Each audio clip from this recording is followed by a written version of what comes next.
साथ, सुनो भैया जी की बात। भैया जी कहन में जनता करती मन की बात। अरे भैया जी कहन में जनता करती मन की बात। नेताजी तैयार, यहाँ जनता भी तैयार। आज नेता है तैयार, यहाँ जनता भी तैयार। भैया जी और पाजी मिलकर पूछे रोज सवाल। अरे भैया जी और पाजी मिलकर पूछे रोज सवाल। थैंक यू सो मच, बहुत बहुत शुक्रिया, थैंक यू सो मच। भैया जी कहीं में आपका एक बार फिर से स्वागत है। बातचीत का सिलसिला एक बार फिर से शुरू करने के लिए मैं यहाँ पे मौजूद। लोगों ने कहा कि टॉपिक एक ही जैसा होता जाता है, बड़ा बोरिंग हो जाता है कभी कभी। अच्छा मान लीजिए बोरिंग ना भी हो तो लोग एक ही मुद्दे पे बार बार हिंदू मुसलमान कितना बोला जाए, कहां तक बोला जाए, कौन कौन से मुद्दे। लेकिन मेरे सामने भी एक समस्या ये आती है कि जब मैं आपके पास आता हूं, आप क्या चाहते हैं, आप क्या मुद्दों पे बात करना चाहते हैं, तो आप भी उसी पे बोल देते हैं कभी कभी जो मुद्दे हम पैकेट में रख के लाते हैं। मैं तो कहता हूं ना कि एक मुद्दा तो मेरे पास जेब में होता है, एक मुद्दा मैं आपसे पूछने के लिए आता हूं आपसे कि आप क्या चाहते हैं, तो वो आपको बोलना चाहिए, उस पर बात करनी चाहिए। बहुत बहुत शुक्रिया, थैंक यू सो मच। ये शो मैंने कहा हमेशा कंसीव आपके लिए किया गया और ये खास तौर से आप ही लोगों के लिए शो है, तो लिहाजा आपको अपनी बात कहने का पूरा हक है। जो मेहमान आज हैं मैं उनसे पहले तारुफ करा देता हूं।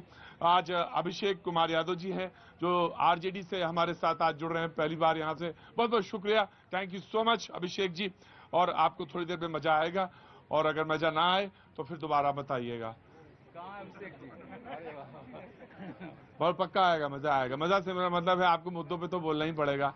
बहुत बहुत शुक्रिया, thank you so much. Shubhi Saxena एक बार फिर से जुड़ रहे हैं, सोशल एक्टिविस्ट हैं, बहुत बहुत शुक्रिया, थैंक यू सो मच।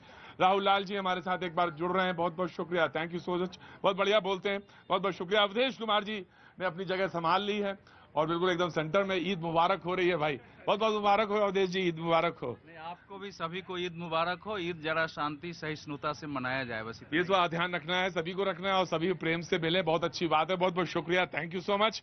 हमारे साथ आशीष पांडे जी जुड़ रहे हैं थोड़ी देर में, बहुत बहुत शुक्रिया, thank you so much. Supreme court से लॉयर हैं, बहुत बहुत शुक्रिया, thank you so much. Manoj Yadav ji कुछ देर में हमारे साथ बीजेपी का पक्ष रखने के लिए हमारे साथ होंगे। संजीव कौशिक जी हमारे साथ पॉलिटिकल एनालिस्ट के तौर पर जुड़ रहे हैं, बहुत पुराने आने वाले हैं यहाँ पे, बहुत बहुत शुक्रिया, thank you so much. Neeraj Jha ji journalist हैं, शो में आए हैं, बहुत बहुत शुक्रिया, thank you so much. Pandit ji आके बैठ ही गए हैं, बहुत बहुत शुक्रिया, थैंक यू सो मच। अब पूछते नहीं है, सीधे आके कुर्सी पर बैठ जाते हैं, जैसे जैसे आदमी। हाँ, जब पूछ लो कि कैसे तो कहते बहुत दिनों के बाद आपका दर्शन हुआ, थैंक यू सो मच, बहुत बहुत शुक्रिया। और आपका भी बहुत बहुत शुक्रिया, थैंक यू सो मच। और बहुत सारे लोग होते हैं बहुत संकोच करते हैं, बहुत बोलने में भी संकोच करते हैं, आने में भी संकोच करते हैं, पीछे खड़े होते हैं। मैंने बहुत सारे ऐसे लोगों को जानता हूं जो शो में आते हैं लेकिन बहुत पीछे खड़े रहते हैं, कभी नहीं बोलते। सबको बहुत बहुत शुक्रिया, सबको बहुत बहुत ईद मुबारक, थैंक यू सो मच। क्या नाम है आपका? अर्जुन। अर्जुन? हाँ जी अर्जुन, क्या करते हैं आप? सर, मैं म्यूजिशियन हूँ, लिरिसिस्ट एंड कंपोजर। अच्छा, लिरिसिस्ट भी, कंपोजर भी? मैं लिखता हूँ सर। और लिखते भी हैं? हाँ, मतलब आपने बोला तो कभी हमारे प्रोग्राम में परफॉर्म करिए आके, ठीक है ना? हाँ नहीं, आज तो नहीं, लेकिन फिर कभी आइएगा, जरूर आइएगा। जी हाँ भैया जी, बोलिए साहब, कहिए।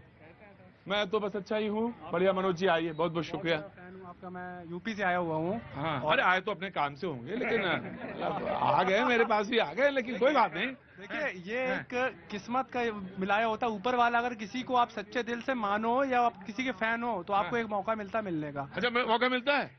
क्या नाम है आपका? मिला नहीं, मेरा नाम है प्रवीण शांति। अच्छा, अगर आप किसी को माने तो एक मौका ईश्वरवाद देता है? अगर आप किसी को भी सच्चे दिल से चाहते हैं, ऊपर वाला उससे मिलाता। मैं मास कॉम का मोहब्बत की कभी किसी से? आजकल की मोहब्बत तो चले तो चांद तक, वरना आज तो आप जानते हैं दारू। बोले आज की मोहब्बत चले तो चांद तक, वरना बाकी तो हकीकत आपको मालूम है। बहुत बहुत शुक्रिया, थैंक यू सो मच। कैसे हैं आप? कहाँ से आए हैं? मैं आ रहा हूँ आपके पास। दिल्ली से ही है, दिल्ली से। दिल्ली से ही है? क्या काम करते हैं साहब? रेडीमेड का काम है अपना। हाँ, रेडीमेड। रेडीमेड में क्या? टॉप। अच्छा, लेडीज टॉप। अच्छा, तो कभी ले आना इधर। अपना ही माल बिकता है पालिका। अच्छा, अपना ही माल बिकता है। हम तो कह रहे थे, ऐसा इशारा किया था कि तुमने कहा था कि पालिका अपना ही है। नहीं अपना पालिका नहीं है, हाँ। 4-5 दुकान है, अपना माल। अच्छा, अरे वाह, तो बड़े आदमी हैं, सेठ जी हैं। बहुत बहुत शुक्रिया, थैंक यू सो मच। मैं आता हूँ। क्या नाम है साहब आपका? शिव कुमार गुप्ता सर जी। शिव कुमार गुप्ता जी। जी जी जनाब, नमस्कार। आशीष त्रिपाठी आशीष जी, जी, दिल्ली विश्वविद्यालय में सहायक प्रोफेसर हूँ, मूलतः लखीमपुर खीरी से हूँ। लखीमपुर खीरी से हैं, तो आप बिल्कुल मेरे बगल के ही हैं। जी, मैं आप सीतापुर के हैं, मुझे पता। हाँ, अरे ओ हो। तो पंडित जी, थोड़ा उधर खिसको, थोड़ा खिसको, बैठाओ प्रोफेसर साहब को, बैठाइए। बहुत बहुत शुक्रिया, मैं आ रहा हूँ, 2 मिनट में आ रहा हूँ, तो थोड़ा वेट करो। जी, कैसी हैं आप? बहुत अच्छी अंगूठी पहनी है आपने। Thank you. हाँ, क्या नाम है? प्रियंका शर्मा। प्रियंका, कुछ कहना चाहती हैं आप? बस आपको देख रही हूँ लाइव, बहुत बड़ी बात है मेरे लिए। अच्छा, तो रुकिए, मैं आया बस अभी। बहुत बहुत शुक्रिया, मनोज जी भी आ गए हैं। और आज यूनिफॉर्म सिविल कोड पर बात होनी है, और बात का मसला ये है कि आज असम के मुख्यमंत्री ने ये बात कही।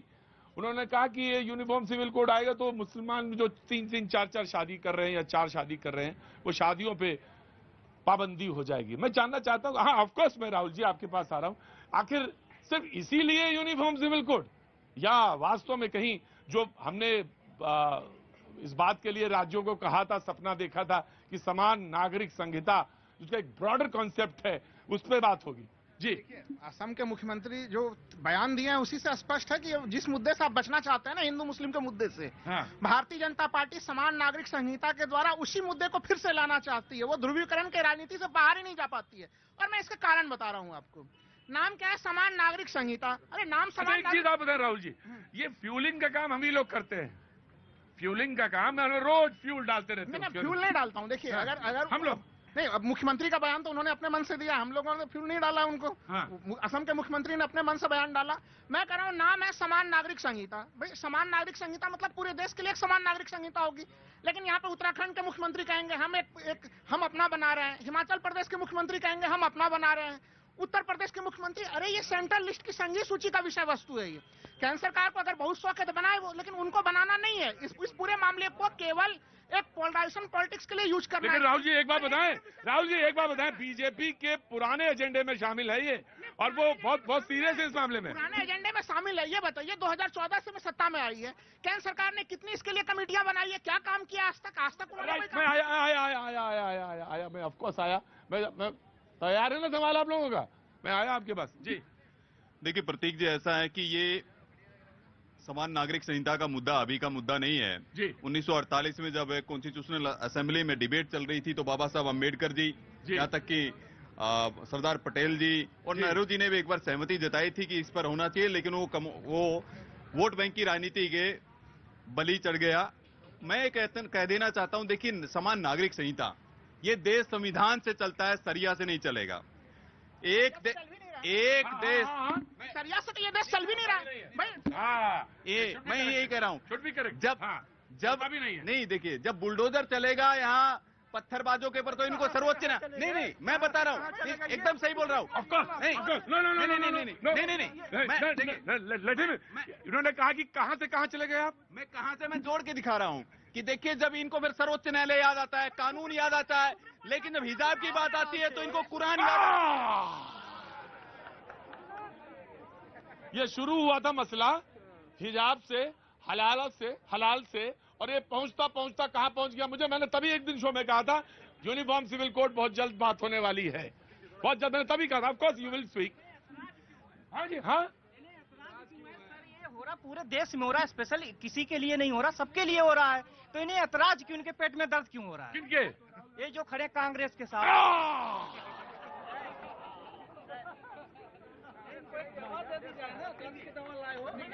अवधेश जी, देखिए, आप पत्रकार हैं, आपको स्वतंत्र भूमिका रहनी चाहिए। जी, मैं आ रहा हूँ संजू, तुम्हारे बिल्कुल तर्क पे जाऊंगा, मैं तर्क पे जाऊंगा। मामला एक तरफा नहीं है। ये जो इस देश के जो सूडो सेकुलर गैंग है वो कहते हैं कि धर्मनिरपेक्ष राष्ट्र है, जब इस कानून को लेके आ रहे हैं तो ये भी तो सेकुलर है, भाई सबको समान अधिकार है, ये सेकुलर है, धर्मनिरपेक्षता की बात कर रहे हैं।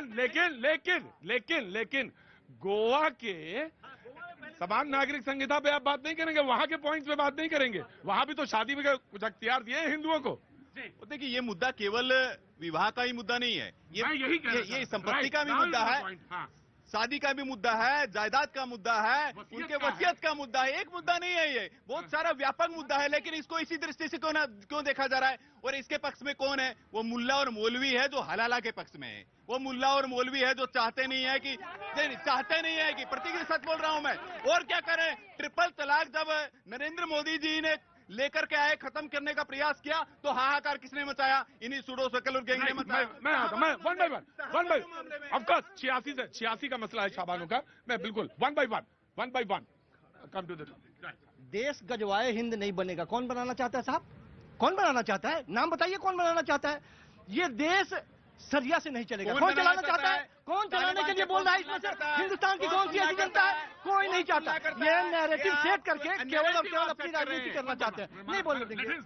ये आप एक नैरेटिव सेट करके केवल और केवल अपनी राजनीति की बात कर रहे हैं। ये बनाए ना कानून। पिछले 8 सालों से कानून बनाइए ना। पिछले 8 सालों से आप सत्ता में हैं, कानून नहीं बना रहे। किसी महिला को क्या एक स्टेट अलग बनाएगा, एक स्टेट अलग बनाएगा। अरे साहब, केंद्र में आप इतने मजबूत है, बनाइए ना पूरे देश के लिए। पूरे देश के लिए बनाइए ना। नहीं बनाएंगे। ये राजनीति करनी है और केवल और केवल हिंदू मुसलमान। आपको ज्ञान होना चाहिए कि डीपीएसपी जो राज्य के नीति निर्देशक सिद्धांत है, संविधान के भाग 4 में लिखा गया है और आर्टिकल 44 में उसका वर्णन है। तो राज्य का विषय है कि राज्य उसको लागू करे। तो अब आप बिहार से करवा दीजिए। अब बोलेंगे अब असम से क्यों लागू हो रहा है, बिहार से होना चाहिए, हम उत्तराखंड से करना चाह रहे, हिमाचल से करना चाह रहे। लेकिन एक पॉइंट है मनोज का। देखिए, मनोज का एक पॉइंट है।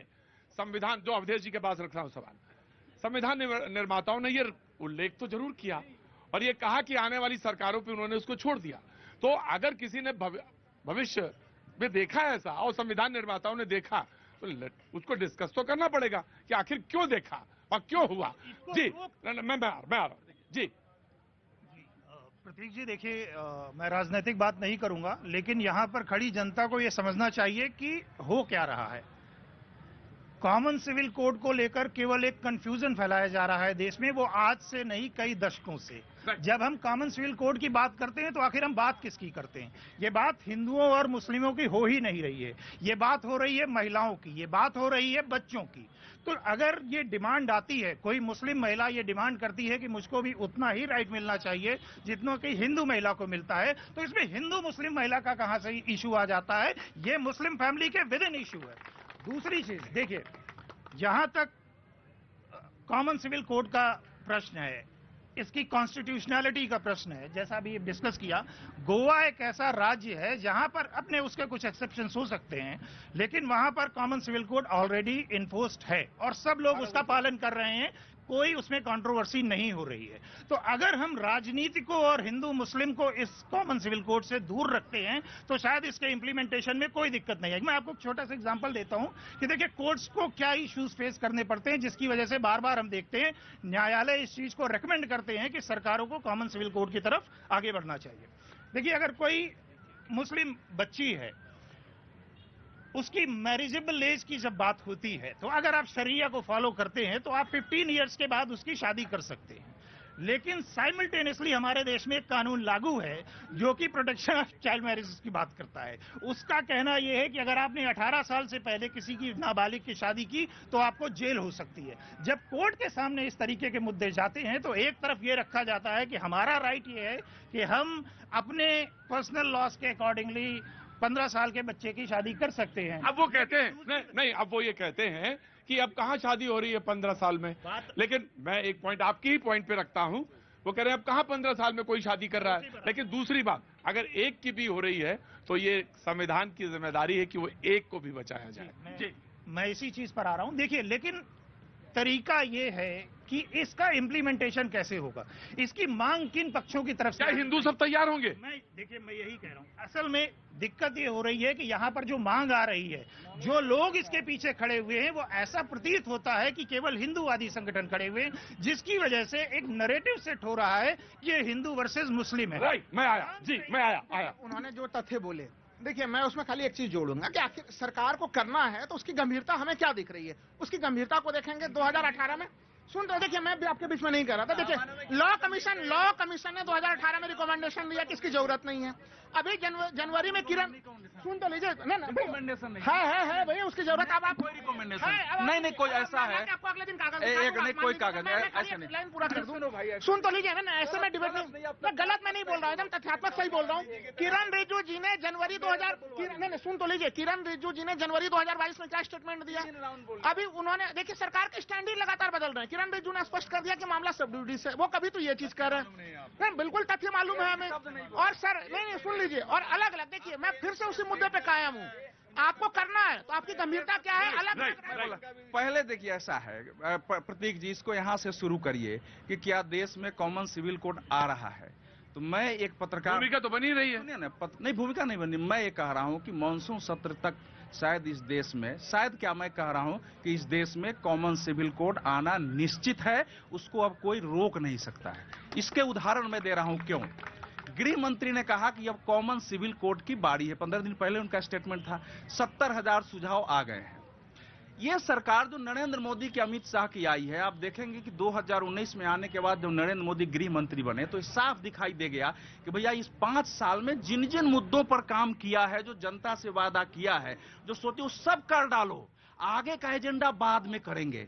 आपने देखा 370 हम आप कल्पना करते थे कि कभी हटेगा। मैं आया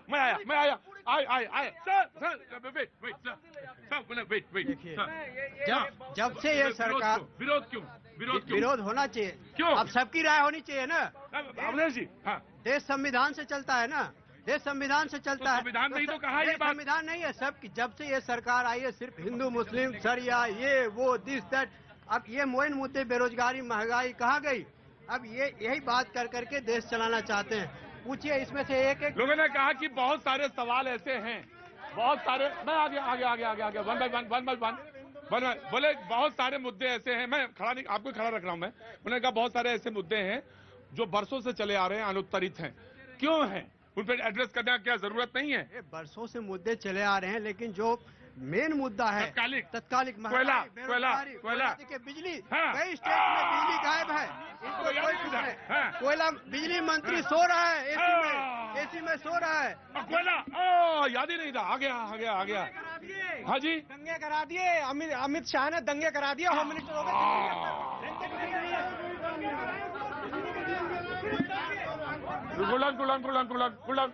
जी।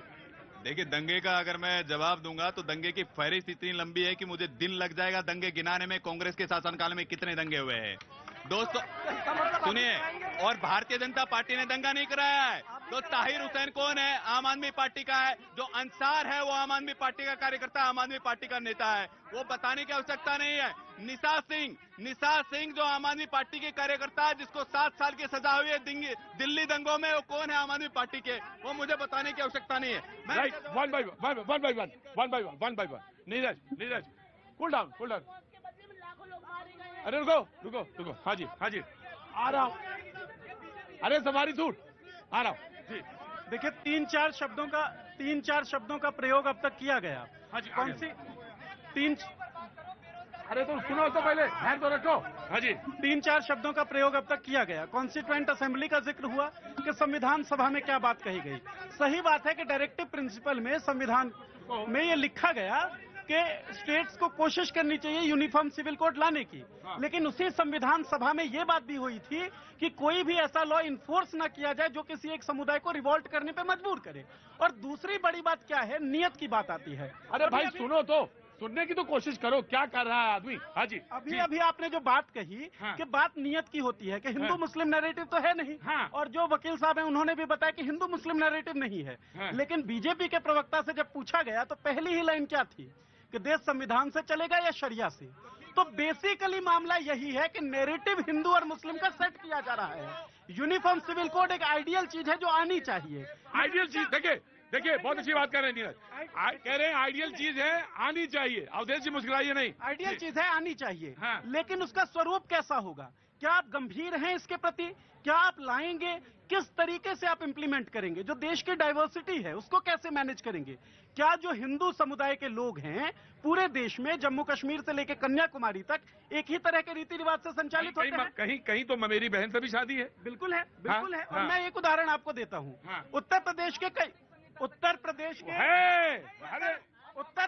देखिए, अरे मैं Awadhesh ji, I will give you time. समान नागरिक संहिता जो है वो कस्टमरी जो रिचुअल्स है हमारे उसको डील करता है कि रिचुअल्स मानने के लिए कुछ जो धर्म है उनको कुछ फ्रीडम दिया गया है ना, उनको हम एक समान कर। Let him clarify. कई चीजें आ गई है। देखिए ऐसा है कि समान नागरिक संहिता का अर्थ ये नहीं है, सुनिए, आज जो समान नागरिक संहिता का ये अर्थ नहीं है कि सबकी शादी एक तरह से हो जाएगी। कहीं पंडित नहीं, हर जगह पंडित पढ़ाएंगे। जो उनके नियम, जो उन्होंने कहा भी नहीं, ये उन्होंने कहा नहीं। उन्होंने जो कस्टमरी लॉ है, परंपरा ऐसा है। कोई समान नागरिक संहिता का मतलब हुआ कि आपकी जब शादी हो गई तो पत्नी के नाते जो उसके अधिकार हैं वो समान है, पति के जो कानूनी जो है उनके दायित्व हैं वो समान है। ये इसका अर्थ होता है। इसको आप बाएं दाएं मत खींचिए। और मान्यताएं जो हैं, प्रचलित प्रथाएं जो हैं, सुनिए ना, बता रहा हूँ। ऐसा उसमें ये भी नहीं है, कोई भी संहिता और कानून अगर किसी मजहब के विरुद्ध है तो वो कानून है ही नहीं, फिर तो वो फासिस्ट प्रवृत्ति हो गई। इसीलिए मैं कह रहा हूँ कि जो आवाज उठाई जा रही है वो बिना सोचे समझे। दुनिया का ऐसा कोई देश नहीं है जहाँ समान नागरिक संहिता नहीं है। एक प्रतीक जी, जैसा कि अवधेश जी ने कहा, इन लोगों को पाकिस्तान दिखाई नहीं देगा जो मुस्लिम बहुल नहीं, सुनिए, मैं आपका हिंदू मुस्लिम जो दृष्टिकोण है उसको समझाने का प्रयास कर रहा हूं। इंडोनेशिया में लागू है, यूनिफॉर्म सिविल कोड है, इंडोनेशिया में लागू है, पाकिस्तान में लागू है, तुर्की में लागू है, लेकिन हिंदुस्तान में लागू नहीं होगा। क्या हमारे देश के अंदर हिंदुस्तान में जो कुप्रथाएं थी, सती प्रथा थी, बाल विवाह, क्या वो खत्म हुए कि नहीं हुए? ट्रिपल तलाक मोदी जी ने खत्म किया कि नहीं किया? तो क्या ये किसी महिला को पसंद होगा कि मेरे अलावा 3 पत्नियां मेरे पति के पास हो जाए? कौन अपना अधिकार देना चाहेगी? प्रतीक जी, देखिए, जब कभी भी मैं आपके माध्यम से जनता को कुछ समझाना चाहूंगा, जब कभी भी आप देखते हैं कि कोर्ट का कोई निर्णय आता है जो कि महिलाओं के पक्ष में होता है और वो महिला किसी माइनॉरिटी कम्युनिटी को बिलोंग करती है, तो विश्वास मानिए, छोटे छोटे टुकड़ों में ही सही, यूनिफॉर्म सिविल कोड एक लागू हो रहा है देश में। जब हम यूनिफॉर्म सिविल कोड की बात करते हैं तो ये जरूरी नहीं है कि केवल एक ही कानून का पुलिंदा हो जो यूनिफॉर्म सिविल कोड हो। जिस दिन अक्रॉस द रिलीजन महिलाओं को और बच्चों को समान अधिकार मिल जाएंगे, इस देश में यूनिफॉर्म सिविल कोड लागू हो जाएगा। राइट। एक बात और कहूंगा, देखिए, कंफ्यूजन किस लिए क्रिएट हो रही है? सारी बातें आज हवा में हो रही हैं क्योंकि हमारे सामने उस यूनिफॉर्म सिविल कोड का कोई मसौदा नहीं है। जिस दिन वो मसौदा आ जाएगा और देश की जनता को वो पढ़ने को मिलेगा कि यूनिफॉर्म सिविल कोड का मतलब क्या है, तो शायद ये जितना कंफ्यूजन मचा हुआ है जनता में, उस कंफ्यूजन से हम सभी को निजात मिले। वो कह रहे हैं जुलाई में आए, जी मानसून से जी। ऐसा है कि देखिए, ऐसा है कि मैं शुरू किया था, आप लेके चले जाते, आपका मोहब्बत पता नहीं क्यों घट गया है। मैं कह रहा हूं कि भाई ये आवाजें उठती रहेंगी, बहस हो चुकी है, कॉमन सिविल कोड निश्चित है। अब है कि अब है तो क्या होगा, इतना ही बात है ना। अब इतना तो नहीं होगा कि 1932 में किसी महिला की शादी हो, साहबानों को 5 बच्चे पैदा हो गए, 46 में पति दूसरे नहीं, 78 में तलाक हो जाए, 25 रुपया महीना हो, उसके लिए कानून संसद में बन जाएगा। ये कम से कम तो रुकेगा ना हमारे देश में। मेरा कहना इतना ही है कि भाई हिंदू पुरुषों को भी पहले बहु विवाह का अधिकार था, हमने दूर किया कि नहीं किया? हमने तो किसी ने नहीं कहा कि हिंदू के धर्म में यह है। उत्तराधिकार में पतियों को ही अधिकार था, महिलाओं को दिया गया कि नहीं दिया गया पत्नियों में? अरे भाई ये प्रगतिशील कानून है। सुनिए, महिलाओं को, बच्चों को नहीं, ऐसा है आप लोग नहीं, ओवैसी साहब कहते हैं कि नहीं, ओवैसी साहब कहते हैं जो गोवा में हिंदू पुरुषों को 2 अधिकार हैं, उस पर क्या कहेंगे फिर? देखिए, यही कह रहा हूं कि ये कॉमन सिविल कोड का ये अर्थ कतई नहीं है कि हम परंपराओं पर, किसी के मजहब की जो बातें उनकी किताब से निश्चित है उस पर। अभी कोड तो आप वही कर रहे थे, अभी कोड तो अभी आप वही कर रहे थे। बिल्कुल मजहब से कोई लेना देना नहीं है। ठीक है, मैं आया। सर, यूसीसी के विषय में 2 आदमी, माननीय गृह मंत्री जी और असम के मुख्यमंत्री, दोनों आदमी ने अपना स्टेटमेंट दिया। क्या इस देश में कोई ऐसा आदमी है जिसने इसका विरोध किया है? ऐसा आया अभी तक एक लाइन? सवाल ये नहीं है कि ये कानून जो सरकार ला रही है, अभी तक अगर सरकार ने अभी कुछ नहीं बोला। देखिए, भारत के संविधान ने अगर इस तरह का छूट दिया है शरिया के ऊपर, तो इस देश के शरिया को मानने वाले लोग शरीयत के अनुसार अपना चले। अगर इस देश की सरकार कह रही है कि नहीं, भारत के संविधान के हिसाब से देश चलेगा, तो मैं कह रहा हूं कि इस देश के सारे लोग इस यूसीसी के कानून के लिए स्वागत करने के लिए तैयार बैठे हुए हैं। पहली बात, सवाल मुद्दा ये नहीं है सर, मुद्दा ये है, विरोध इस बात का है लोगों को कि अभी भारतीय जनता पार्टी के माननीय प्रवक्ता की बात आपने सुनी है, मुल्ला मौलवी शब्द से सुनी है, इस बात से विरोध है। इस पैनल में बैठने वाले लोग जो बैठते हैं उनसे मुल्ला मौलवी की तुलना नहीं की जा सकती है सर। इस देश में ऐसे ऐसे मुल्ला मौलवी और संत समाज के लोग बैठे हुए हैं जिनके एक एक शब्द का लोग अनुकरण करते हैं और उस रास्ते पर चलते हैं सर। वह यूसीसी का विरोध नहीं करते। Right, now you reply. देखिए ऐसा है कि जब आप बात करते तो पाकिस्तान पहुंच जाते हैं, जब आप बात करते तो बुलडोजर पे पहुंच जाते हैं, आखिर क्यों?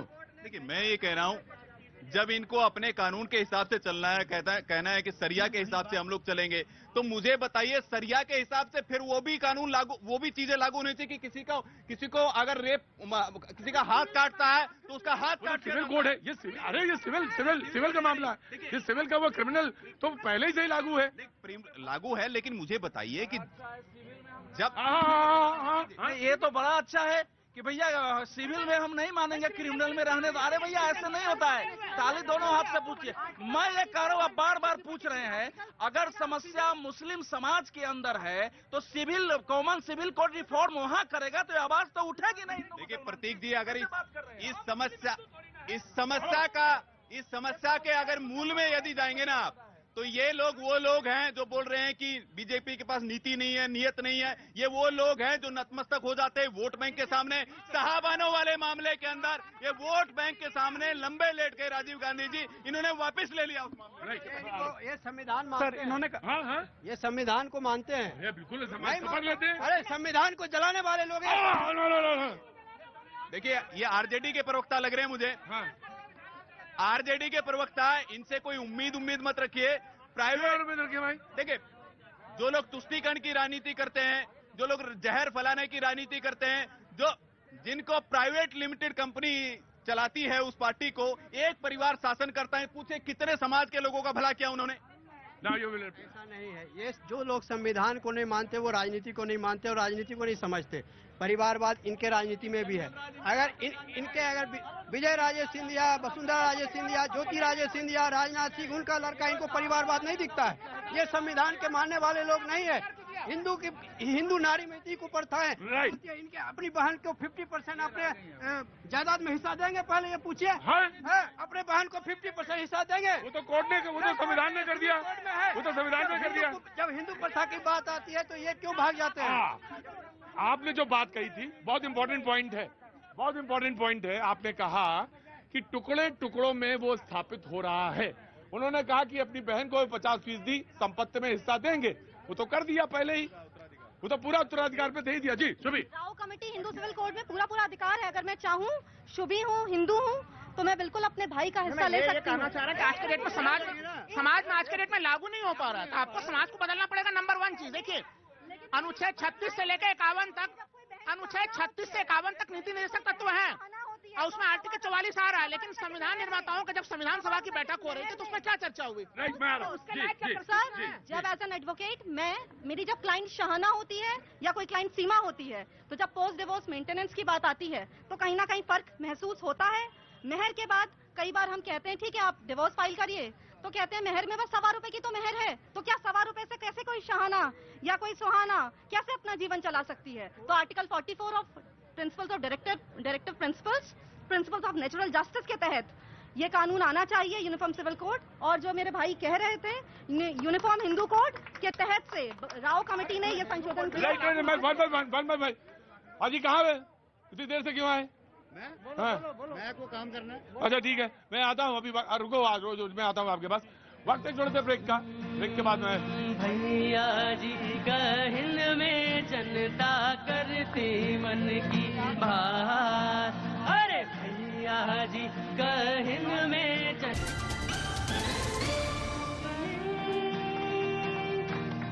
रूबरू रोशनी, रूबरू रोशनी,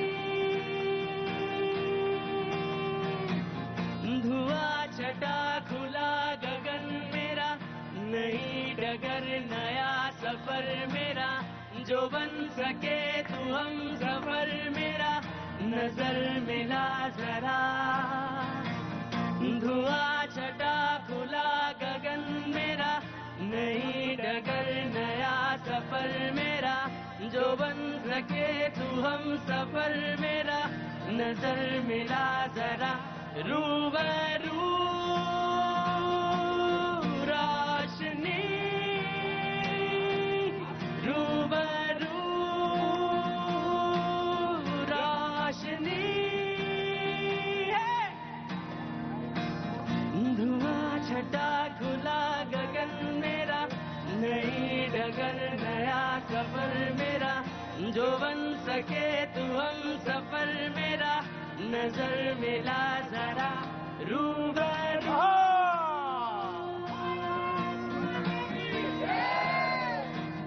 भैया जी कहीं मैं आपका एक बार फिर स्वागत है। बातचीत के सिलसिले को एक बार फिर से जोड़ने के लिए मैं हाजिर हूं। 25 साल बाद मिले आप उससे, आपके तो उम्र पता ही नहीं चलती देख के, आप तो वैसे ही हो। अच्छा, ऑलमोस्ट बराबर है। बहुत बहुत शुक्रिया, थैंक यू सो मच। मैं कौशाम्बी से विधायक जी जो आए हैं उनका स्वागत करता हूं। लाल बहादुर जी का बहुत बहुत शुक्रिया, थैंक यू सो मच, बहुत बहुत शुक्रिया।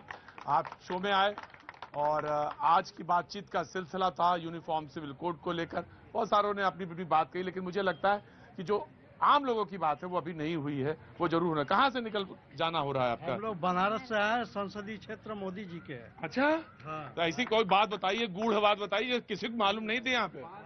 आज हम बता दे रहे हैं। हाँ, बता दीजिए। कि सपा के शासन में हाँ। फर्जी मुकदमा इतना लदा, हाँ। इतना लदा कि अब क्या बताया जाए। अच्छा, हाँ, हम लोग हाँ, हमारे ऊपर खुद 501 लगा है। अरे अब क्या है? हाँ। अब उसका निवारण करें मोदी जी, योगी जी। क्या बात है। मैं आरजेडी आ रहा हूँ, मैं आरजेडी आ रहा हूँ। बहुत बहुत शुक्रिया जी। जी आ रहा हूँ। पूरी बात हमारी बता दीजिए अच्छा, चैनल के माध्यम से। अच्छा, वहाँ फर्जी मीट की दुकानें बिना लाइसेंस की बिक रही है। कहाँ? रामनगर में लाल बहादुर शास्त्री जी के नगर, जहाँ उनका आवास है। और रामपुर मोहल्ले में जहाँ हम रहते हैं, नहीं, नगर पालिका क्षेत्र है। हाँ, जहाँ की चेयरमैन रेखा शर्मा है, कांग्रेस की। अरे भाई, जहाँ पे वो जहाँ बिक रहा है वो बताओ, नाम ना बताओ। मैं रामनगर। रामनगर, हाँ, बहुत अच्छी बात। क्या होता है, इसी बहाने अपनी वो जो है ना दुश्मनी भी बराबर कर लिया। अरे ना ना ना ना ना, सुनो, तुम राजनीति, हम लोग गलत है। नहीं तुम सही ना बाबू, तुम सही। फांसी का सजा दिया। नहीं फांसी। अगर हम गलत है, नहीं, देश में सब, अगर हम सही है, सही आप सही, तुरंत तत्काल बरी किया जाए, इसका जांच किया जाए योगी सरकार द्वारा। ठीक हो गया, बस हो गया। ठीक, नमस्ते। कोई बात नहीं, मैं तो उससे इतना कह रहा था, अपनी बात कहो, उसका निवारण करो, किसी से क्या मतलब है। जी, मैं आपसे पूछता हूँ, कहाँ से हैं आप? त्रिपुरा से। त्रिपुरा? अरे, अगरतला कैसे आना हुआ? तो ऐसे ही घूमने आया। घूमने दिल्ली?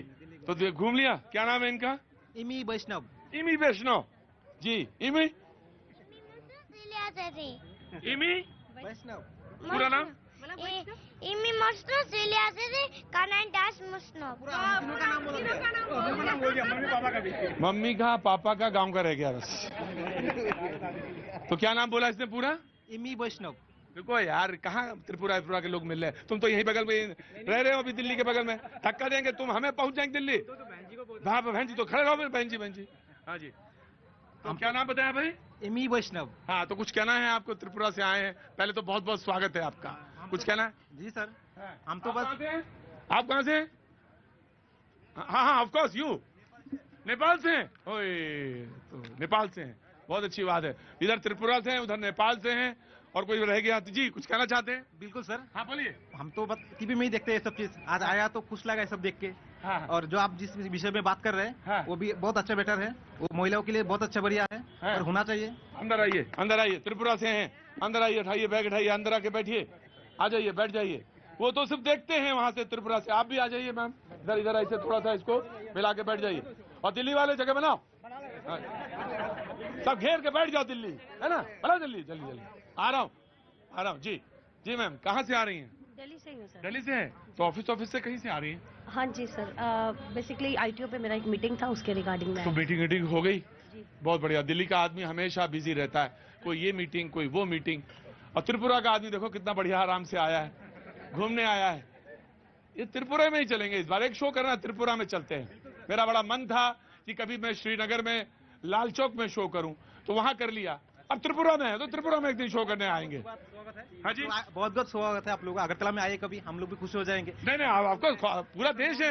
अब बिल्कुल, हम मुझे लगता है कि यहीं क्यों सिर्फ यहीं खड़े होकर शो करें और इन्हीं से पूछे रोज आ जाते तो चेहरा दिखाने। आगे बात करवा रहे हो जी, रोज इसमें क्या बात करना है जी। हाँ, तो आप क्या कह रही थी?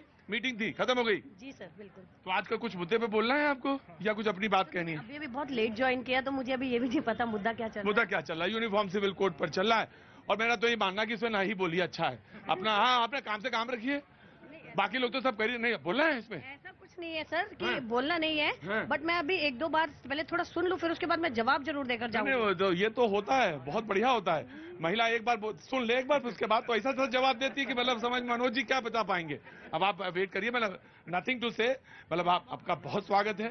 और ये बहुत अच्छी बात कही कि पहले सुना जाए उसके बाद रिएक्ट किया जाए, ये लोग नहीं करते हैं। जी, thank you so much for coming. जी, कैसे हैं बाबू जी? जैन सब बढ़िया है। बहुत डरे से लग रहे, क्या बात? अभी प्रश्न पता नहीं ना क्या पूछना आपको। अच्छा, तो अभी आए हैं? अच्छा, बहुत अच्छी बात। हाँ, नमस्ते, कैसे हो भाई? दिल्ली की तितली। देखिए साहब, मुझे नहीं मालूम त्रिपुरा में क्या है, लेकिन दिल्ली की तो बहुत बड़ी समस्या है। जैसे ही हाँ जी, हाँ नशा, हाँ जी, थोड़ा बहुत तो हर जगह पे है। हाँ जी, एक के साथ एक फ्री है। जैसे ही शाम 4 बजता है, दिल्ली में हिलता हुआ आदमी जरूर मुझे मिल जाता है। ये बहुत दिक्कत है। Neeraj, you start from there. मैं आ रहा हूँ। नथिंग टू से बट, लेकिन भाई साहब कोशिश करिए कि कल आप आए, ठीक ठाक आए और अच्छी तरह से अपनी बात कहें। एक के साथ एक फ्री वाली बात नहीं, बिल्कुल गलत बात है। जी, देखिए सर, डायरेक्टिव डॉक्टर साहब देखो, उनकी पानी वानी पिलाओ बेटा को। जो संविधान के नीति निर्देशक तत्व थे, उसमें ये बात थी कि समान नागरिक संहिता की तरफ कोशिश करनी चाहिए राज्यों को, और वो की जानी चाहिए। पॉइंट क्या बनता है कि क्या हम तैयार हैं? लॉ कमीशन ने 2018 में क्यों कहा था कि यूसीसी यानी कि यूनिफॉर्म सिविल कोड जो है वो ना तो फिजिबल है और ना ही डिजायरेबल है।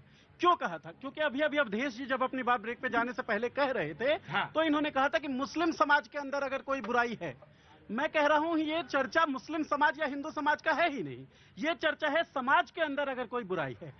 परित्यक्ताओं की अगर हम बात करें, वो औरतें जो शादी के बाद छोड़ दी गई, तो उनकी संख्या हिंदू समाज में 2 मिलियन से ज्यादा है, अन्य समाजों में भी है। तो क्या ये उनके साथ क्रूरता नहीं है? क्या उनके साथ ये गलती नहीं है? क्या इसकी तरफ हम कोई कदम उठाएंगे? मतलब ये हिंदू मुसलमान का एंगल डेवलप करना ये बिल्कुल निहायत ही गलत है। ये है कि समाज में एक रूपता समानता है, इसको लेकर एक बात। अगर महिलाओं के बारे में ही ये चर्चा है, तो महिलाओं के खिलाफ जो तमाम अपराध हो रहे हैं उसको दूर करना आज की जरूरत है। यूनिफॉर्म सिविल कोड का हवा बार बार खड़ा कर देना, उसका मसौदा नहीं बताना, ये नहीं बताना। तो ये बात दोनों तरफ सही होनी चाहिए ना, कि भाई अगर हवा पैदा कर रहे हैं तो जो डर रहे हैं उनको डरने की जरूरत नहीं है। समानता के स्तर पर बात हो रही है और समानता के स्तर पर बात लागू की जाए। समानता के स्तर पर अगर बात होगी और डिस्कशन अगर बुलाया जाएगा, हेल्दी डिस्कशन होगा, तो सब लोग करेंगे। लेकिन जब नैरेटिव सेट होगा, लेकिन जब यूनिफॉर्म सिविल कोड के जरिए सीधा शरिया की बात हो जाएगी, बुलडोजर की बात होगी, तो लोग डरेंगे। क्योंकि लेकिन इतना नहीं, इतना ऐसा है।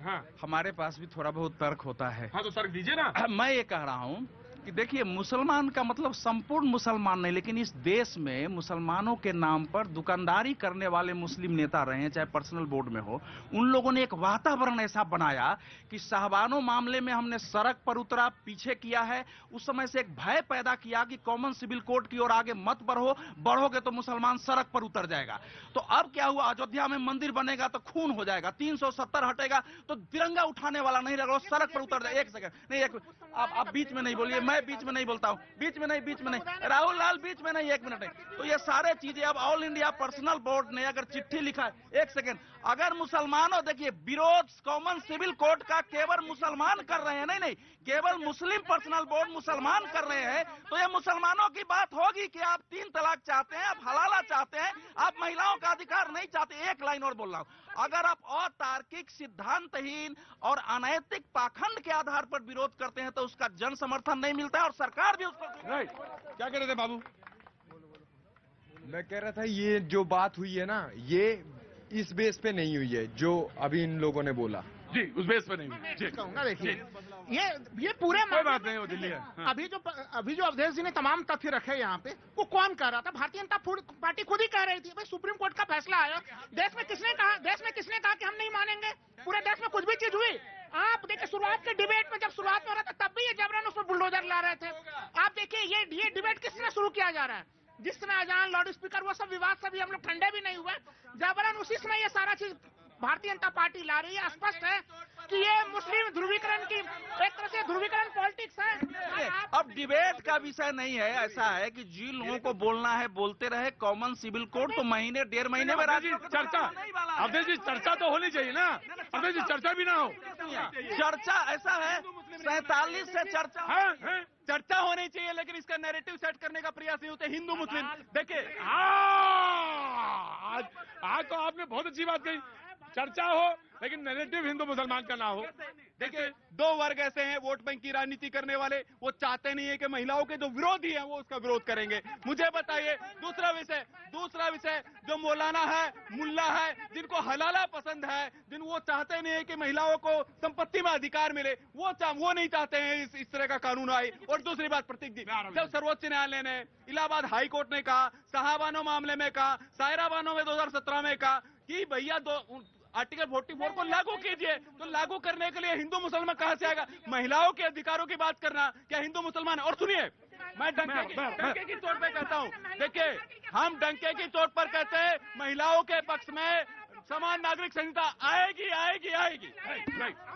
प्रतीक जी, सवाल यूसीसी के विरोध का नहीं है, कोई यहाँ विरोध नहीं कर रहा है, पहले कम से कम मसौदा सामने आए तो सही, देखे तो सही, सुनिए तो सही, नहीं बोलना मुश्किल क्या है कि ये बंदूक के उस ट्रिगर के जैसे इसका इस्तेमाल करना चाहते हैं कि ये दबा तब विस्फोट हो जाए। विधायक जी मैं पूछ रहा हूँ, एक मिनट आ रहा।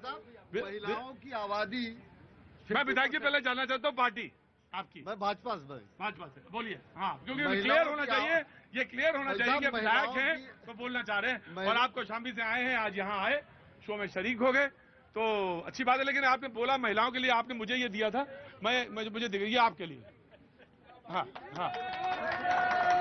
आप बोलिए जी।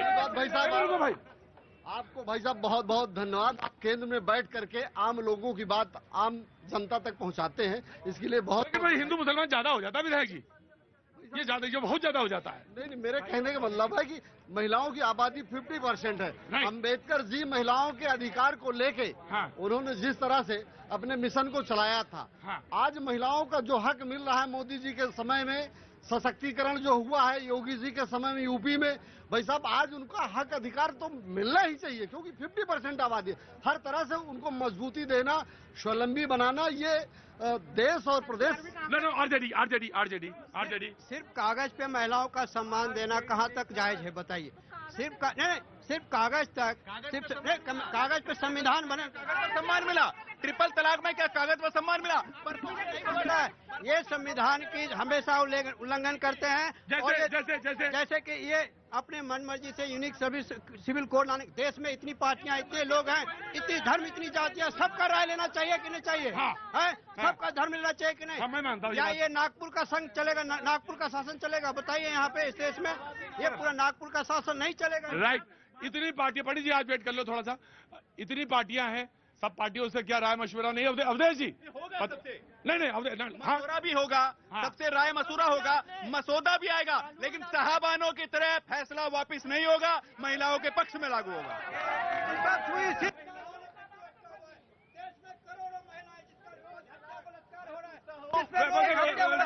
एक बीजेपी खड़ा है, एक दूसरा।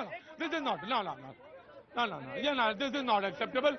एक बीजेपी, एक विधायक जी खड़े हैं और आप दूसरा वहां भी आ जाना। ना, दिस इज नॉट एक्सेप्टेबल। जी, नाम बताओ, नाम बताओ। प्रियंका शर्मा। हाँ हाँ, अरे जिसको ज्यादा टाइम देंगे तो बीजेपी वाले ज्यादा बोलेंगे, और जिसको नहीं टाइम देंगे तो दूसरे टाइम देंगे। हम तो हट गए इधर आ गए, हम उधर हट के आगे। जी, मेरा सवाल ये है जो भी सुनिए मनोज, प्लीज लिसन। हाँ जी, मेरा सवाल ये है जो भी पथराव हुआ था रामनवमी के टाइम पे, तो उस पे कोई भी हिंदू कुछ नहीं बोल सकता। कभी भी ताजिया या फिर मुसलमानों का जो भी होता है मुहर्रम, उसमें हम लोग तो पत्थरबाजी नहीं करते हैं, उनकी तरफ से ही होता है। वैसे मैं एक बात बताऊंगा आपसे, मुझे नाम नहीं मालूम है आपका, मैं सिर्फ एक बात कहना, छोटी सी बात कहना चाहता हूँ, और वो ये है कि पत्थरबाजी कोई करे, चाहे वो हिंदू करे चाहे मुसलमान करे, वो गलत है। सिर्फ ये, हाँ हाँ, हमारी तरफ से कभी नहीं होता है। नो नो, मुहर्रम पे कभी होता है क्या? मुहर्रम पे कहाँ होता है? ताजिया पे कब होता है? आप बोले हिंदू करे या मुस्लिम करे। देखिए रामनवमी में हुआ, हमारे ऊपर होता है, ताजिया पे हम नहीं करते हैं, राम और इस पर नहीं करते, मुहर्रम पे नहीं करते। ऐसा है जो सच है। देखिए ये हिंदू मुसलमान का प्रश्न नहीं है, लेकिन अगर मुसलमान आक्रमण करते हैं तो बोलना पड़ेगा। मैं एक लाइन कह रहा हूँ, सारा मुसलमान कर रहे हैं, सारा मुसलमान कर रहा है। एक एग्जाम्पल बताइए कि ताजिया पर हमला किया हमने, तलवारबाजी की हमने, मुझे बताइए मुहर्रम पर कोई हमला किया नहीं। उसको धर्म के आधार पर मत बांटिए, हिंदू कट्टरपंथी और मुस्लिम। अवधेश जी, सारे मुसलमान नहीं हैं, लेकिन अवधेश जी जो कर रहा उनको सजा दीजिए। मैं आ रहा हूँ पंडित जी, हैव टू वेट। हाँ जी, मैं ये कह रहा हूँ जी, तो उस पर बुलडोजर तो बुलडोजर नहीं आया करेगा। नो नो, गलत मनोज, गलत। नो नो, नहीं गलत है, नो जी। के खिलाफ पत्थरबाजी करेगा उसे बुलडोजर ही करेगा। अवधेश जी, बुलडोजर। मेरा कहना यह है कि कुछ बातें सुनिए, ये जो मुसलमान मजहब के नाम पर जिन लोगों ने नेतागिरी और दुकानदारी आज तक की है, समस्या केवल उनकी है। कॉमन सिविल कोड आ गया तो चूंकि ये मजहब के खिलाफ नहीं होगा, इसको सपोर्ट मिलेगा। सुनिए, बहुत सारे मुस्लिम के नाम पर चलने वाली संस्थाएं बंद हो जाएंगी। प्रतीक जी, आज जो बुलडोजर चल रहा है वो अन्याय के खिलाफ है। जहां अन्याय हुआ है वही बुलडोजर चल रहा है। आज योगी जी जो उत्तर प्रदेश में बुलडोजर चला के अन्याय को खत्म करने का लोगों को न्याय दिलाए हैं, निश्चित है उनकी नकल पूरे देश में हो रही है। आरपीसी और आईपीसी की धाराएं क्यों हैं, सो बताइए। अगर विधायक जी से पूछो। वही मैं कह रहा हूँ कि अगर बुलडोजर सही न्याय मिलना है तो फिर हटा दीजिए, कोर्ट कचहरी सबको हटा दीजिए ना। सुनिए, अगर मैंने अवैध अतिक्रमण हटाया है और मैं सुन लीजिए, अगर मैंने अवैध अतिक्रमण किया है, इलीगल मकान बनाया और मैं पत्थरबाजी नहीं कर रहा हूँ, तो क्या मेरा इलीगल मकान सही है? तो ये तो नहीं तरफ चलेगा ना। वैष्णव जी, अच्छा लग रहा है? बिल्कुल अच्छा लग रहा है। अरे कहाँ अच्छा लग रहा है, लड़ाई झगड़ा होता है यहाँ, अच्छा कहाँ लग रहा है? अरे आप एक से एक बढ़िया सी एक वो ले लीजिए, क्या कहते हैं इसे, सेल्फी ले लीजिए। आइए खड़े झुकिए। हाँ, कहाँ वहाँ चक्कर में पड़े आप भी। वैष्णव जी त्रिपुरा से घूमने आए, हो गया नहीं हुआ? त्रिपुरा से घूमने आए, ये चक्कर में वहाँ लड़ाई झगड़ा। विधायक जी रुकिए, ये बहुत जरूरी इंपॉर्टेंट काम है, इससे इंपॉर्टेंट काम कुछ नहीं है। Thank you so much, God bless you बेटा, गॉड ब्लेस यू। हाँ रुकिए, थैंक यू। हाँ जी बोलिए। हाँ जी, मुझे ये बोलना है, जब आप बोल रहे हैं आपके कानून व्यवस्था से ही सारा काम होना है, तो छतों पे पत्थर और पेट्रोल बम क्यों रखना है? इतना ही विश्वास आपको अगर कानून में है तो कानून में रखिए ना, पुलिस का नंबर रखिए, ठीक है, अपने लोकल पुलिस का नंबर रखिए, कॉल कीजिए उनको एट ए टाइम अगर आपको कुछ इश्यू हो रहा है तो। आप खुद से फैसला करेंगे, पत्थर फेंकेंगे, पेट्रोल बम फेंकेंगे, उसके बाद बोलते हैं कानून चलेगा। कहना चाहता किस हिसाब पर? नहीं आज नहीं कहना चाहता हूँ, नहीं आज कहना नहीं। शुभी मैं एक लड़की होने के नाते ये बात बस जरूर कहूंगी, जो मसले चर्चा का विषय खुलेआम हो रहे हैं, क्या कोई मुस्लिम हो चाहे वो हिंदू समाज का पुरुष हो, क्या वो अपने घर में पूछेगा, अपने घर में मशवरा करेगा या नहीं कि उसे दूसरी बीवी का हक है या नहीं? कोई भी औरत, क्या इनकी वाइफ या इनकी वाइफ, चाहे वो हिंदू हो या मुसलमान हो, एक औरत शायद किसी मजहब से बड़ी होती है तो वो दूसरा पुरुष स्वीकार तो नहीं कर सकती। मैं आपकी बात से एक्सेप्टेड। हाँ जी प्रतीक जी, आप चर्चा कर रहे हैं समान नागरिक संहिता पर, इस पे व्यापक विमर्श होना चाहिए और ये बहुत अच्छा मुद्दा आपने उठाया है। मैं बता दूं असिस्टेंट प्रोफेसर हैं आप दिल्ली यूनिवर्सिटी में, अब आप बोल रहे हैं जी। बहुत अच्छा इस पे विमर्श होना चाहिए, मीडिया की जिम्मेदारी है कि इस पे पूरे देश में व्यापक चर्चा, क्योंकि इस विषय को लेकर देश में बहुत सारी भ्रांतियां हैं। एक देश में एक संविधान और एक कानून जरूर लागू होना चाहिए, क्योंकि ये देश में हमारे देश में विविधता है, विविधता के साथ साथ सबको एक रूपता में जोड़ने का ये कानून काम करता है और नरेंद्र मोदी जी, अमित शाह जी और पूरी भारतीय जनता पार्टी की जो सरकार है इस बात को लेकर प्रतिबद्ध है कि देश के कल्याण के लिए क्या जरूरी है और इस काम को आगे कर रहे हैं। मैं उनको शुभकामनाएं एक कानून सही बात है, लेकिन नागपुर का कानून नहीं चलना चाहिए। देश के सुनिए, नागपुर का कानून नहीं चलेगा। साहब आपकी बात से सहमत हूँ। जो देश के लिए, देश की जनता के लिए जरूरी है वो देश के हमारे माननीय यशस्वी प्रधानमंत्री या हमारे प्रदेश के जो भी भाजपा के मुख्यमंत्री हैं वो कर रहे हैं। Right, 10 second. उन्होंने कहा, क्या कहा? उन्होंने कहा कि नागपुर का कानून नहीं। देखिए ऐसा है, इनके शहजादों के बीच में लड़ाई चल रही है। ये चाहते हैं लालू प्रसाद के घर का कानून नहीं चलेगा इस देश के अंदर। देश में संविधान का शासन है और इन्होंने क्या दिया? जंगल राज दिया, तुष्टीकरण की राजनीति, वोट बैंक की राजनीति कारण महिलाओं के अधिकार नहीं दिलाएंगे कभी भी। इनसे उम्मीद करने की आवश्यकता नहीं आरजेडी से हमें। और लालू, इन्होंने तो महिला को मुख्यमंत्री बनाया, तो हमने क्या मुख्यमंत्री ने बनाया? हमारी कमीज क्या अच्छी नहीं है? सुंदर नहीं। क्या नाम है आपका? मेरा नाम संदीप संदूजा है। संदीप जी कहाँ के रहने वाले हैं? दिल्ली का रहने वाला हूँ। अगर आज ना पूछ पाए तो नाराज तो नहीं हो जाएंगे आप मुझसे? आज ना पूछे? नहीं, मैं कुछ बोलना चाहूंगा इसके लिए। हाँ बोलिए, जल्दी बोलिए। यूनिफॉर्म सिविल कोड जो है ये एक बहुत अच्छी पहल है। ये जरूर लागू होना चाहिए देश में। तो आज अभी